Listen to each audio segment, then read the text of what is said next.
काशी में 80 घाट पर तुलसीदास रोज रामचरितमानस को गाते थे। एक बार गोस्वामी प्रातःकाल शौच करके आ रहे थे तो कोई एक प्रेत से इनका मिलन हुआ। उस प्रेत ने प्रसन्न होकर गोस्वामी जी से कहा कि मैं आपको कुछ देना चाहता हूं।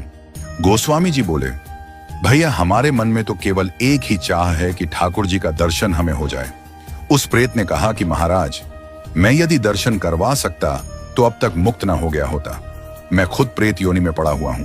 तुलसीदास जी बोले, फिर भैया हमको कुछ नहीं चाहिए। तो उस प्रेत ने कहा, सुनिए महाराज, मैं आपको दर्शन तो नहीं करवा सकता, लेकिन दर्शन कैसे होंगे उसका रास्ता बता सकता हूं। तुलसीदास जी बोले कि बताइए। प्रेत बोला, आप जहां कथा कहते हैं बहुत सारे भक्त सुनने आते हैं। अब आपको तो मालूम नहीं, लेकिन मैं जानता हूं आपकी कथा में रोज हनुमान जी भी सुनने आते हैं। सबसे पीछे कंबल ओढ़कर एक दीनहीन कोढ़ी स्वरूप में जो व्यक्ति बैठता है और जहां लोग चप्पल उतारते हैं वहीं बैठते हैं। उनके पैर पकड़ लेना वह हनुमान जी ही हैं। गोस्वामी जी बड़े खुश हुए। आज जब कथा हुई तो गोस्वामी जी की नजर उसी व्यक्ति पर थी और जैसे ही वह आया और बैठा तो गोस्वामी जी दौड़ पड़े और जाकर चरणों में गिर गए। गोस्वामी जी बोले, महाराज आप सबसे छुप सकते हो, मुझसे नहीं। अब आपके चरण तब तक नहीं छोड़ूंगा जब तक राम से नहीं मिलवाओगे। यह कहा तो हनुमान जी दिव्य स्वरूप में प्रकट हो गए। तुलसीदास जी बोले, कृपा करके राम से मिलवा दो, अब और कोई अभिलाषा नहीं है।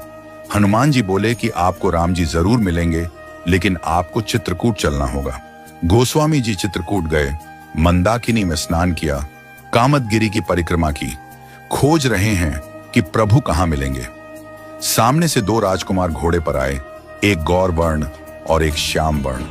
उन्होंने रास्ता पूछा तो तुलसीदास जी ने बताया और वो चले गए। फिर हनुमान जी प्रकट हुए और बोले, अभी जो राजकुमार घोड़े पर थे वही तो राम और लक्ष्मण थे। आपसे ही तो रास्ता पूछा और आपने नहीं पहचाना। ये चूक हम सब करते हैं। न जाने कितनी बार भगवान सामने आए हों और हम पहचान नहीं पाए हों। सबका आदर करो, क्योंकि न जाने किस रूप में नारायण मिल जाएं। गोस्वामी जी बोले, हनुमान जी आज बहुत बड़ी गलती हो गई, कृपा करवाइए फिर मिलन हो। हनुमान जी बोले, धैर्य रखो, फिर मिलेंगे। गोस्वामी जी मंदाकिनी के तट पर स्नान कर चंदन घिसते हुए श्री राम जय जय राम गा रहे थे।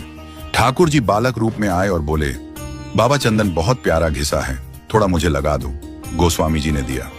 हनुमान जी तोता बनकर आए और घोषणा कर दी कि चित्रकूट के घाट पर भाई संतों की भीड़, तुलसीदास चंदन घिसे, तिलक देत रघुवीर। तुलसीदास जी के कानों में यह वाणी पड़ी तो चरणों में गिर पड़े। ठाकुर जी बोले, अब नहीं छोड़ूंगा। प्रभु दिव्य रूप में प्रकट हुए और अंतर्ध्यान हो गए। वह